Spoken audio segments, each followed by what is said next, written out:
Hi everyone, thanks for checking out today's episode of Multiphonic-a-Day, which is simultaneously the first episode of Multiphonic Every Now and Then. Today is April 22nd, 2020.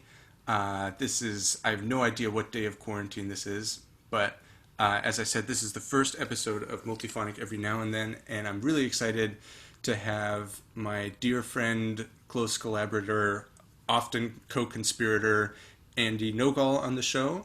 Andy is the oboist of Ensemble Daliente and the Grossman Ensemble here in Chicago. He also teaches at Loyola University Chicago, and he's going to show us some oboe multiphonics today. Andy, thanks so much for doing this. It's my pleasure, Ben. Thanks for having me on MENT. Yeah, we need a new acronym. That's the yeah. MENT.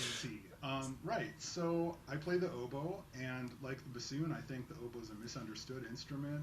And I tell composers all the time that they have to consider the oboe primarily and predominantly a lyrical voice in their ensemble writing. And I get most frustrated when composers treat the oboe like it's just another flute or a second clarinet in the ensemble, because we don't have the dynamic range of the clarinet, and we don't have the airy sounds that can be made on the flute. The oboe is either on or off.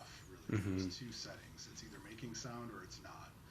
So composers who work with pitch content are the ones whose music is most gratifying for me to play, and that pitch content can be expanded to include multiphonics and microtones, which are two extended techniques that I advocate for on the oboe, because we have such a vast catalog of multiphonics in particular, with such a wide array of personalities and sound impressions, and we also have great fingerings for microtones. So those are two techniques that I'm always trying to get out into the world and put in the hands of composers. Yeah. I've got to say, you are one of the just like most virtuosic microtone players I have ever seen. Like I remember that one time we were giving that composer talk at Fredonia, and you just like whipped out this microtonal scale like it was nothing. It's so. Is that something that you think the oboe is uniquely well equipped to do?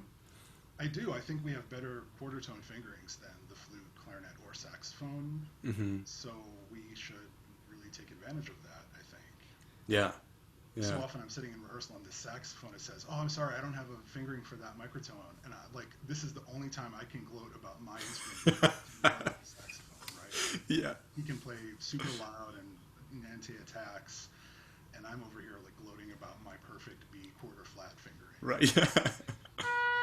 Oh, yeah. Yeah. Well, as double reed players, we got to take what we can get.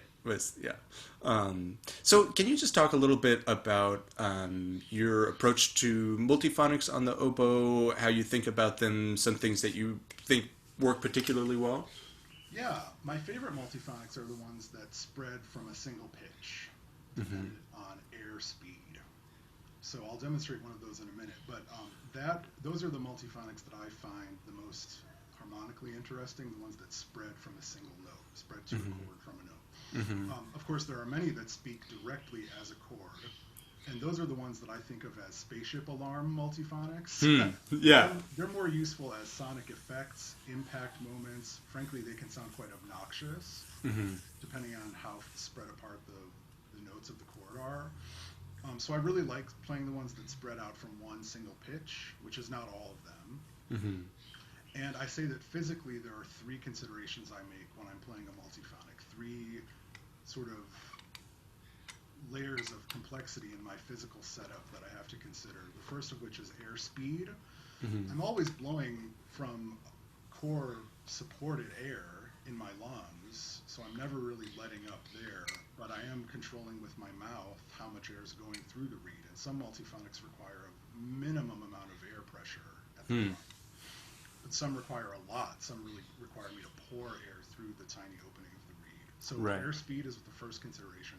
Second one is placement on the reed.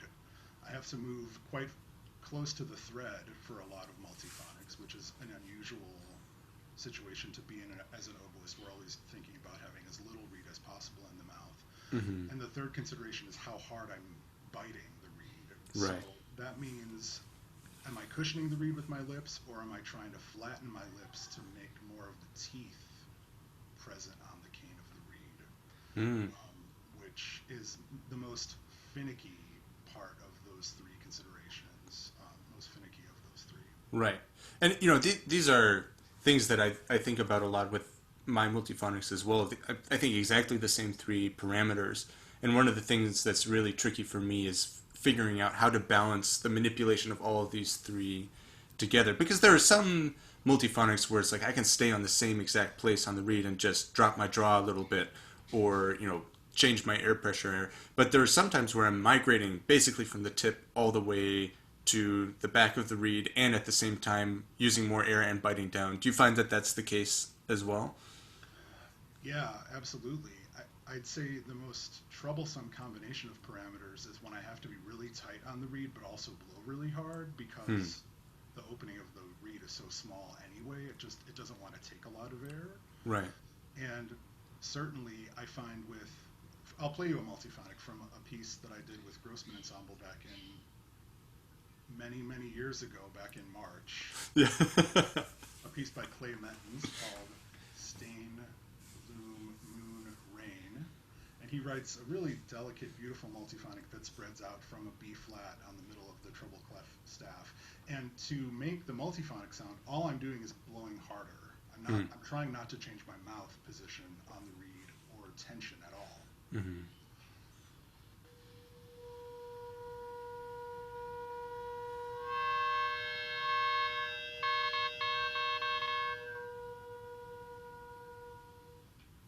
Whoa, that's a great one.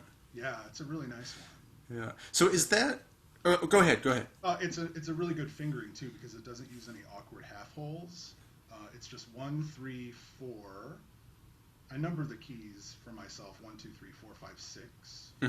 Numbering 1, 3, 4 F key, C key. Hmm. So I fingered that one. So it starts as a B flat, a slightly sharp B flat, and then it spreads out.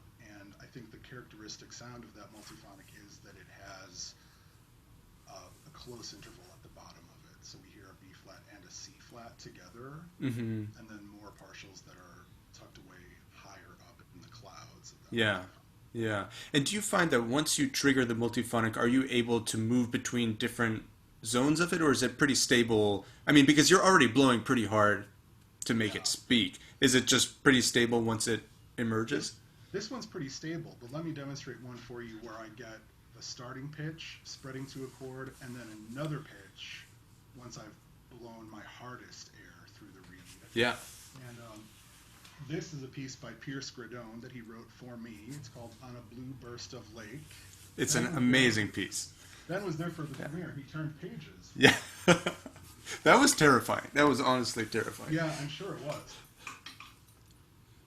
So here's this one. It starts out as a sharp C, and then it spreads to a chord, and then it becomes an E flat at the end, if I get it right.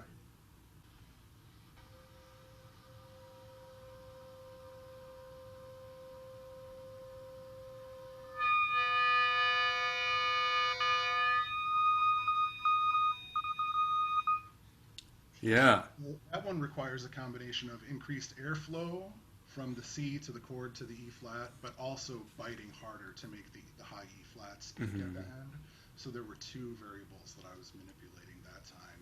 Yeah. Staying in place on the reed, but increasing airflow and increasing vertical pressure on the reed. Right. Right.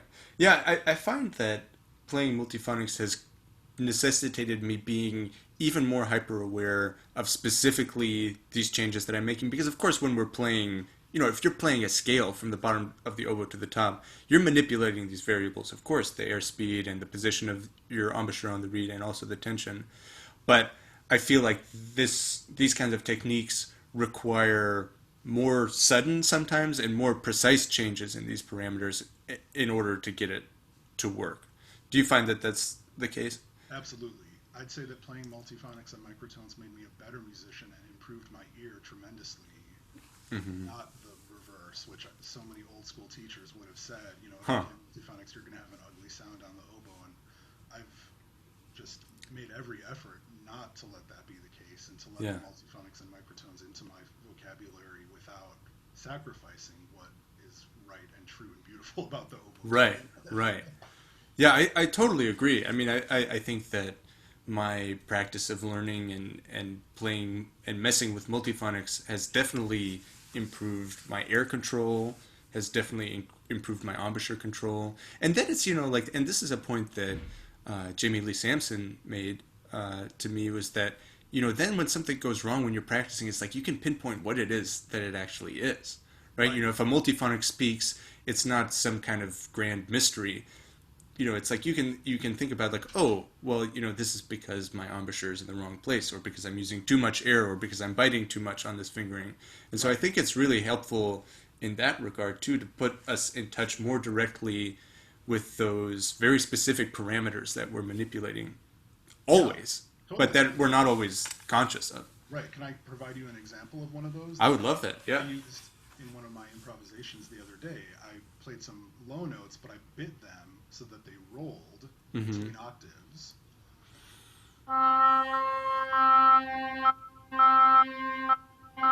Right, and that's the thing that young oboists sometimes encounter. I can't play the low notes; they don't speak cleanly, and they wonder why. But I know why. It's that I'm biting too hard, and I'm probably too far in on the reed. And so now that's a tool in my, or a color in my palette that I can use if I want to. That weird rolled sound, and it also makes it less likely that I'm going to hit a low C and accidentally have that happen. Right. Because I know what causes it, and I can control what causes it, so that means I can also turn it off. Yeah. Yeah, like instead of being afraid of making that sound, it's like you kind of inhabit that sound to its fullest and understand what it is that actually causes it to come out, so that you know what to do instead. Yeah. Well, this was really informative and fun for me. I think this will be a great resource for oboists and composers alike. I do want to put in a plug for your amazing daily improvisations, which you're just putting them up on Facebook right now, right? I'm going to put them all on Instagram eventually, but they are all on Facebook for now. Yeah. So okay, so 35. Dang. See, I tapped out at 31. I have mad respect for you. Andy has been posting these daily improvisations that are anywhere from a minute to 5 minutes long, and they vary between really lyrical, sensitive playing and then exploring some of the darker, crazier areas of the oboe in a way that has been kind of a daily treat and a daily thing that I look forward for me. So I would highly recommend checking those out. Anything else that you want to say to the great public before we go? I think that covers it. Thanks for having me, Ben. It's been a real pleasure. Thanks so much, Andy.